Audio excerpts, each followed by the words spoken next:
মৰাণৰ নাহৰণিত মুগা পালকৰ হাহাকাৰ অচিন ৰোগত আক্ৰান্ত হৈ মৃত্যু হৈছে শ শ মুগা পলুৰ মৃত্যুত গভীৰ সংকটৰ সন্মুখীন হৈছে এতিয়া মুগা পালকসকল প্ৰতি বছৰে ৩-৪ বাৰকৈ মুগা পলু পুহি স্বাৱলম্বিতাৰ পথ মুকলি কৰে নাহৰণি গাঁৱৰ এইসকল মুগা পালকে ৰেচম বিভাগৰ পৰা এই পৰ্যন্ত কোনো ধৰণৰ সঁহাৰি লাভ কৰা নাই মুগা পালকসকলে শীঘ্ৰে ৰেচম বিভাগক যাৱতীয় ব্যৱস্থা গ্ৰহণৰো দাবী পিতাইহঁতৰ দিনৰ পৰা আমি মুগাৰ লগত জড়িত পিতাইহঁতো আছিলে আৰু সেই অনুপাতে আমিও লাভজনক দেখি এই খেতিটো কৰি থাকোঁ প্ৰায় কৰাই যায় আৰু গাঁওখনত প্ৰায় 50জনৰ ওপৰত মানুহে মুগা খেতি কৰে তাৰপিছত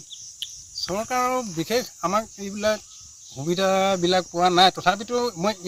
এই বছৰ এটাই ক'বলৈ বিচাৰোঁ যে যিটো মুগা আমি তিনি ওলালে তিনিৰ পৰা মৰিলে অলপ মৰাৰ পিছতে আকৌ হেৰি আহিলে মাইকী ওলালে মাইকীত মানে এতিয়া ধাৰত ঢেৰ গুচি গৈছে তাকে মূলধনটোকে নাপাম নাই এনেকুৱা ভাৱ হৈছে কালি নেওগ বুলি এজন আহিছিলে বোলে এই ডেমনষ্ট্ৰেটৰ